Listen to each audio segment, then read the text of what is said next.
Morning everyone, welcome back to our channel living লাউডে। আজকে Sunday, আজকের ব্লগে তোমাদের স্বাগত। তো চলো তাহলে আজকের দিনটাকে এখান থেকে স্টার্ট করি। আশা করছি তোমাদের সবার দিন আজকে খুব ভালো যাবে। আজকে ওয়েদারটা বেশ ভালো আছে, সকাল থেকে সুন্দর হাওয়া দিচ্ছে। এখন ঘড়িতে বাজে 8টা। ময়নাক অলরেডি নিচে চলে গেছে, আমি এবার যাবো নিচে গিয়ে দেখবো কী রয়েছে না রয়েছে। আজকে আমাদের বাড়িতে একজন আসবে, তোমাদেরকে দেখাবো কে আসছে, মানে কে এসেছেন। আর চলো তাহলে নিচে যাওয়া যাক। তো নিচে এসে আমি আলু কেটে নিয়েছি আলু চচ্চড়ির জন্য। মা ময়দা মেখে ফেলেছে, আর এখন আলু চচ্চড়িটা বসাবো। আলু সেদ্ধ হয়ে গেছে, আলু চচ্চড়িটা বসিয়ে তোমরা তো জানো কীভাবে করতে হয়, তো আমার আর দেখানোর প্রয়োজন নেই। তো চলো তাহলে তাড়াতাড়ি ঝটপট করে কাজগুলো করি। তো সকাল সকাল আমাদের বাড়িতে এসেছে, আমি কালকেই বলেছিলাম খাবার তো হয়ে গেছে, ঠিক আছে। অমর কাকু এসেছেন বাড়িতে, গল্প হচ্ছে আমাদের। তো অমর কাকু কেমন আছেন? খুব ভালো আছে, মানে আমাদের ঘুরতে যাওয়ার পরে অমর কাকুর সাথে দেখা হলো আমাদের। তো মইনাক এখন কথা বলছে অমর কাকুর সাথে। চলো, একদিকে আমি করছি লাল শাক ভাজা, বসিয়ে দিয়েছি। মাংসটাকে ম্যারিনেট করতে দিয়ে দিয়েছি, ম্যারিনেট হয়ে গেছে, 8 ঘন্টা হয়ে গেল। তারপর আমি একটা চিকেনের কিছু একটা ডিশ করে নেবো। মা যদি বলে আলু দিয়ে করতে, তো আলু দিয়ে করে নেবো। দেখা যাক কী হয়। তোমাদের রবিবার সারাদিন কেমন কাটছে? আজকে এমন ল্যাদ লাগছে না, ওয়েদারটা এমন ম্যাচে হয়ে রয়েছে, মনে হচ্ছে শুয়েই থাকি। তো চলো ঠিক আছে, রান্নাগুলো আগে করে নিই। দিয়ে অলরেডি 11টা বেজে গেছে। গল্প করতে করতে বুঝতেই পারিনি কখন সময় চলে গেছে, 11টা সাড়ে 11টা বাজে যাচ্ছে হয়তো। চলো রান্নাটা করে নিই, দেন তারপর ওপরে যাবো। মইনাক এখানে মাংসের জন্য পেঁয়াজ কেটে দিচ্ছে আমাকে। জিভটা বার করেছিল, জিভটা বার করো। তোর আজকে অনেকদিন পর অমর কাকু এলো, বেশ ভালো লাগলো বলো? অনেকদিন পর। ছোটবেলা থেকে আমাকে খুব ভালোবাসে। হ্যাঁ, সে তো স্বাভাবিক। কাকিমারিতে আসলেও ভালো লাগতো। আমরা বেশ ভালো ঘুরে এসেছিলাম সবাই মিলে একসাথে, সিটাংটা। শাক ভাজা হয়ে গেছে, এবার আমি মাংসটা বসিয়ে দেবো, আর আরেকদিকে ভাতটা বসিয়ে দেবো। মা গেছে মানে মায়ের আজকে আবার রাত্রিবেলা পিকনিক রয়েছে, মানে বন্ধুদের সাথে 17 জন মিলে ওরা চপস্টিক থেকে খাবার টাবার নিয়ে এসে এক বন্ধুর ফ্ল্যাটে ওরা পিকনিক করবে। তো রাত্রিবেলাটা আজকে, দুপুরবেলাটা তাই আমি রান্না করে নিচ্ছি। দুপুরবেলাটা একসাথে খাওয়া হবে, আর রাত্রিবেলাটা মায়ের পিকনিকে। আমাদের আপাতত এখনও কোনো প্ল্যান নেই বেরোনোর। আছে কিছু প্ল্যান, প্ল্যান নেই, বেসিক্যালি থাকে না। মইনাকের তো কোনোদিনই কিছু থাকে না প্ল্যান। তো দেখা যাক কী হয়। লাস্ট উইক আমরা একটু খেতে গেছিলাম না, কোথাও খেতে গেছিলাম। আজকে আমার একটু ইচ্ছা করছিল একটা জায়গায় যাওয়ার, ঠিক আছে থাক, কী করা যাবে। তো আমার রান্না কমপ্লিট হয়ে গেছে, আমি উপরে চলে এসেছিলাম, স্নানটা করে নিয়েছি। তো বাড়িতে তো থাকি না, তো যেই ফুলের গাছগুলো নিয়ে এসেছিলাম, সেগুলো ফুলগুলো যে ফোটে এমন টাইমেই ফোটে ফুলগুলো, যে আমাদের দেখা হয় না। আজকে বাড়িতে আছি তাই তোমাদের দেখাবো। আজকে জবা ফুলটা ফুটেছে, এত সুন্দর দেখতে লাগছে, আমি তোমাদের দেখাচ্ছি। এই দেখো কি সুন্দর ফুলটা ফুটেছে। এটা না একটা দিনের একটা টাইমে ফোটে, দিয়ে তারপর আবার মুরঝে যায়। তাই জন্য আমরা যখন আসি এসে এটা মুরঝানোই দেখি, ফোটাটা আমি তো কোনোদিন দেখতে পাইনি। মইনাকে যেদিন ওয়ার্ক ফ্রম হোম ছিল, ও দেখেছে। তো ও বলতো আমাকে যে তোমার হয় না, তুমি দেখতে পাও না। তো আজকে দেখে আমার দারুণ লাগছে। আমি আপাতত এই জবা ফুলটা নিয়ে গিয়ে ঠাকুরের পায়ে দেবো, এখন পুজো করবো। তো চলো দেওয়া যাক।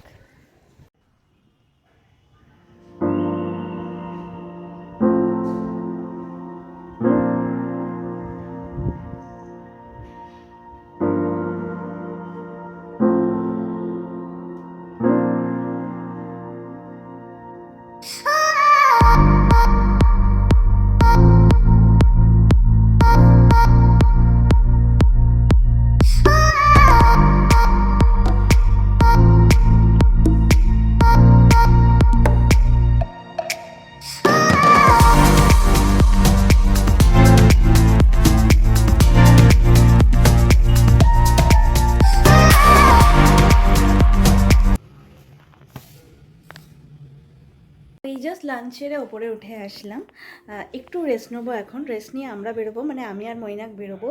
আমরা যাব আলিপুর, যে মিউজিয়ামটা হয়েছে, জেলটা যেটা আগে ছিল সেটা এখন আলিপুর মিউজিয়াম হয়ে গেছে, ওখানে যাব। এখান থেকে মৈনাক বললো 15 থেকে 20 মিনিটের মধ্যে সময় লাগবে। তো আমরা মোটামুটি বেরোবো 3টে নাগাদ। 5টা 5:30 পর্যন্ত খোলা থাকে ওটা, তারপর লাইট শোটা 6টা থেকে 7টা পর্যন্ত হয়। তো আমরা প্রথমে এখান থেকে 3টে নাগাদ বেরোলে ওখানে মোটামুটি 3:30-র মধ্যে পৌঁছে গিয়ে 5:30 পর্যন্ত মিউজিয়ামে দেখে তারপর 6টা থেকে 7টার লাইট শোটা দেখব। তো আজকে তোমাদের দেখাবো মিউজিয়ামে কী কী রয়েছে না রয়েছে, যদি অ্যালাউ করে ক্যামেরা অবশ্যই। তো চলো এখন একটু রেস্ট নিয়ে নিই, তারপর বেরোনো যাবে। তো আমরা হয়ে গেছি রেডি আর এখন বেরিয়ে যাচ্ছি। 3টে বেজে গেছে অলরেডি। তো চলো বেরোনো যাক, বেরিয়ে দেন পৌঁছে দেখাচ্ছি। আমরা পৌঁছে গেছি আলিপুর মিউজিয়ামে।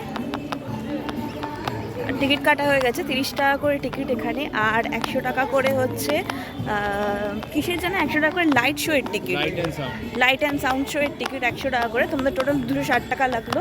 তাহলে আবার দেখাচ্ছি, আমরা জেলের এখানটায় ঢুকেছি। তো জেলের এখানে কি কাদের কাদের মানে কারাদণ্ড দেওয়া হয়েছিল, জেল করা হয়েছিল দেখাই যাচ্ছি।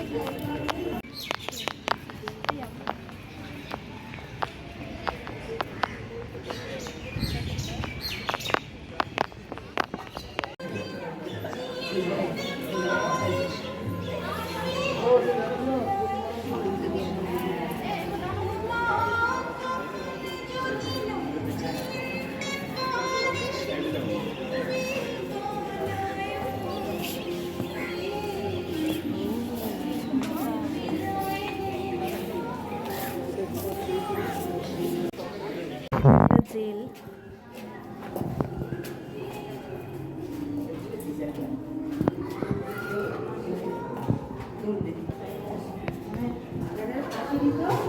এগুলো হচ্ছে নেতাজি সেল, বিধানচন্দ্র সেল, এগুলো সব ওপরে রয়েছে। আমরা আস্তে আস্তে যাচ্ছি ওপরের দিকটাতে।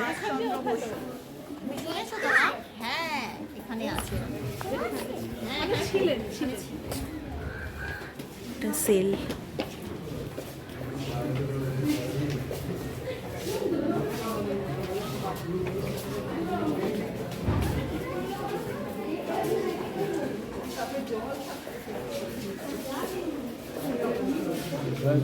কত দূরে এদিকে ছিটকি হাত যাবে না না, সেই জন্য।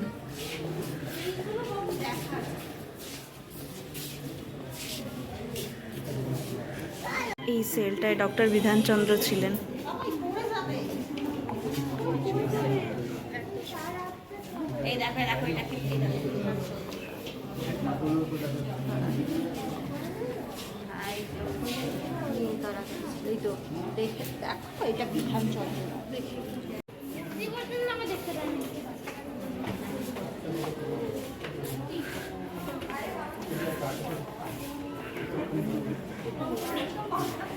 নেতাজি ছিলেন এই জেলটিতে।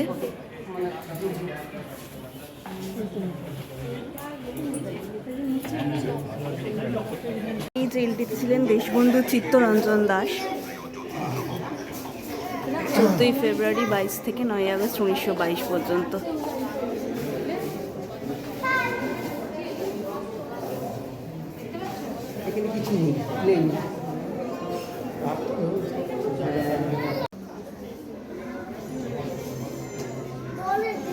যতীন্দ্রমোহন সেনগুপ্ত ছিলেন। জেলের ভিতরে জেল সুন্দর জায়গাটা, এখানে কত আমাদের বিপ্লবীরা শহীদ হয়েছেন। খুব ভালো লাগছে এসে, খুব ভালো জায়গাটা। প্রথম আসা, এই জায়গাটাকে এত সুন্দর করে রেখেছে। এটা হচ্ছে নেহেরু সেল।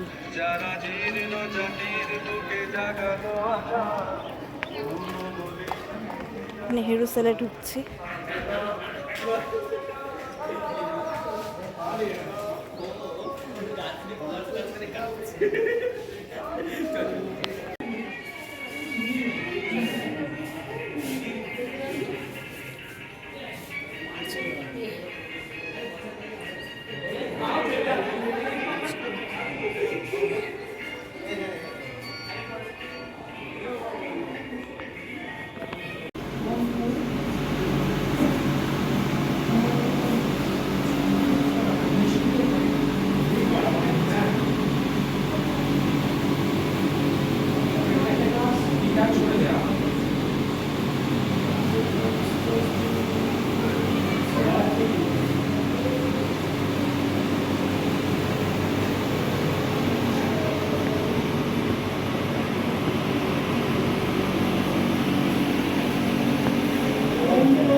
সেলটাতে বুক বোম পাঠানো হয়েছিল, সেইটার একটা বোমাগুলো রাখা রয়েছে, তার পিস্তলগুলো রাখা রয়েছে।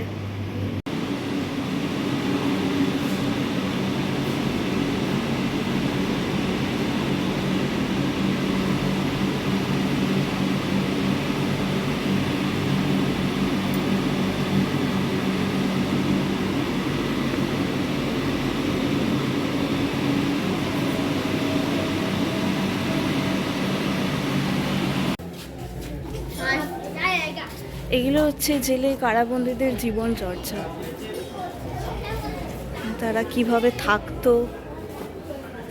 এগুলোর কোনো সংস্করণ করা হয়নি, যেরকম ছিল সেরকমই রয়েছে।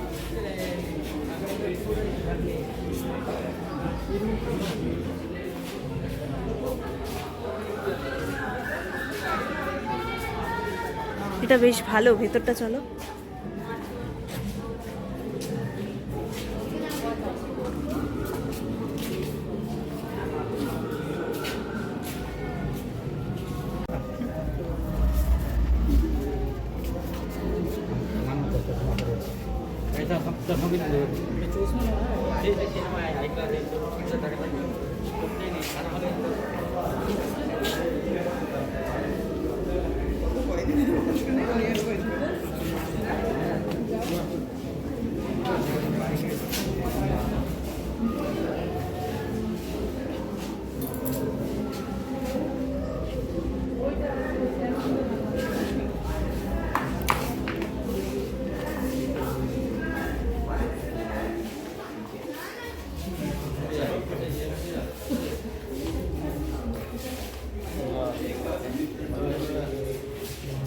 হ্যাঁ,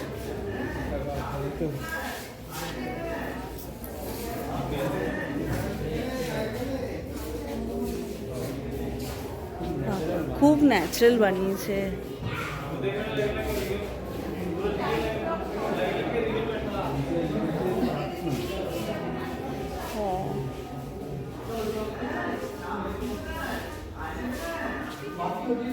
ওই দেখো,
মানে এরা নিজেরাই রান্না করতো।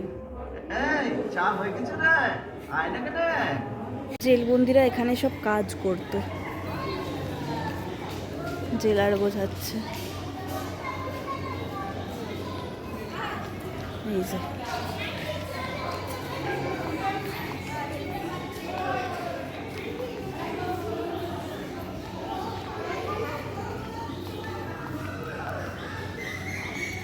এগুলো সেই শাড়ি বোনা কিছু একটা বুনছে, তাঁত বুনছে।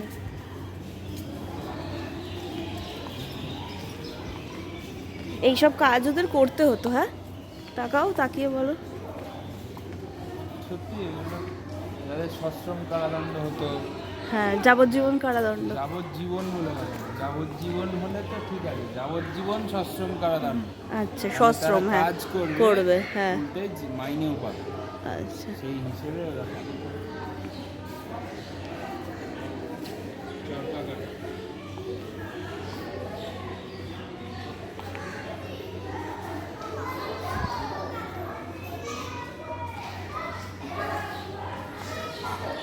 এটা রান্নাঘর ছিল।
এই উপলক্ষে আসামের মানচিত্র তৈরি করা হয়েছিল। এই শিরোনামে উত্তরের প্রাচীরের একটি পাটের গুদাম এবং রান্নাঘর ছিল। উত্তরের প্রাচীর থেকে মন্দিরে যাওয়ার পথ পরিষ্কার প্রস্তাব যেখানে সহজে পালন সম্ভব। গুপ্ত এজেন্সির দ্বারা গোপনে পালিশে লুকিয়ে রাখা 7টি পিস্তল, দড়ির মুখ এবং বোমা তৈরির উপকরণ কারাগারে পাঠানোর প্রস্তুতি নেওয়া হল। অরবিন্দ এবং বালুন্দ্র ঘোষ প্রায় 30 জন ব্যক্তি ছিলেন এই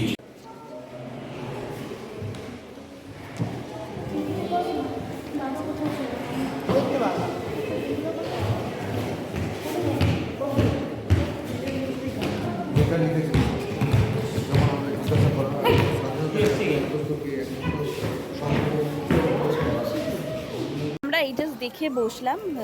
এখন লাইট শো যেটা 6টা থেকে স্টার্ট হবে সেটা দেখা বাকি রয়েছে। তো আমরা একটু খাওয়ার জন্য বসলাম, খিদে পেয়ে গেছে। একটা মোমো 1 প্লেট অর্ডার দিয়েছি, দুজনে মিলে খাবো, দেন তারপর লাইট শোটা দেখতে যাবো। ওটা অলরেডি 5:15 বাজে, 6টা থেকে স্টার্ট, এখনও হাতে টাইম আছে। এটা 5:30টায় বন্ধ হয়ে যায়, জেলের এটা যেটা রয়েছে, জেলের যে মিউজিয়ামটা আছে ওটা 5:30টায় বন্ধ হয়ে যায়, আর লাইট শোটা 6টা থেকে স্টার্ট হয়। তো চলো কিছু খেয়ে নিয়ে দেন চা কিংবা কফি কিছু একটা খেয়ে তারপর লাইট শোয়ের দিকে যাবো। অনেকদিন মোমো খাওয়া হয়নি, মৈনাক বললো মোমোই খাই। মোমোটা দেখি কিরম করে, জেলের মোমো। জেলে এসে যে মোমো খাবো ওটাও ভাবতেই একটা বেশ রোমাঞ্চকর ব্যাপার। যাওয়ার পর মৈনাক এখন খাচ্ছে আইসক্রিম, পেস্তা ফ্লেভার। খুব ভালো খেতে আইসক্রিমটা। মোমোটা কেমন ছিল? মোমোটাও খুব ভালো। তোমার কেমন লাগলো? ভালোই লেগেছে। ভালো বেশ। আইসক্রিমটা খেয়ে দেখো এবার কিরম লাগে। অ্যাকচুয়ালি এটা খুব ভালো করেছে, জেলের যে মিউজিয়ামটা করেছে খুব ভালো করেছে। হ্যাঁ, খুব ভালো করেছে, মানে দেখার মতন জায়গা। খুবই বেশ ভালো, মানে এত কিছু রয়েছে ভেতরে, হিস্টোরিক্যাল জিনিসপত্র। সেটাই খুব ভালো। 3D প্রেজেন্টেশনগুলো, 3D প্রেজেন্টেশনগুলো খুব ভালো। লাইট সাউন্ডটা এখনও বাকি রয়েছে আমাদের দেখা, ওটা দেখবো, ওটা দেখেও তোমাদেরকে বলবো কেমন ওটা। আর এখানে খুব ইজিলি আসার এই জায়গাটা, সবাই খুব ভালোভাবেই আসতে পারবে। আর আমার এসে গেল 2-in-1 ফ্লেভারে একটা আইসক্রিম। আপাতত আইসক্রিম খাই, তারপর চা খাবো কি খাবো না দেখছি। তো চলো খেয়ে নিই। তো আমরা এই জাস্ট বেরোলাম লাইট শোটা দেখে, লাইট অ্যান্ড সাউন্ড শোটা। ওখানে ফোন একদম অ্যালাউ ছিল না, তাই কিছু ভিডিও করতে পারিনি, বাট অসম্ভব ভালো জিনিস দেখলাম। কি ময়না, কেমন দেখলাম?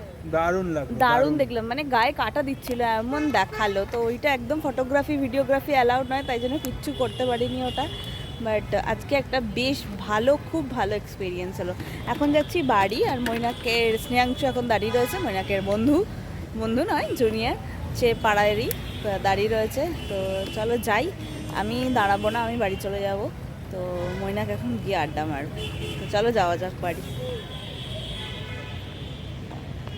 তো এখন বাজে 7:45, আমরা বাড়ি পৌঁছে গেছি। বাড়িতে কেউ নেই, ভাবিও বেরিয়েছে কাজে, আর মায়ের আজকে পিকনিক রয়েছে বন্ধুদের সাথে, তাই মা চলে গেছে।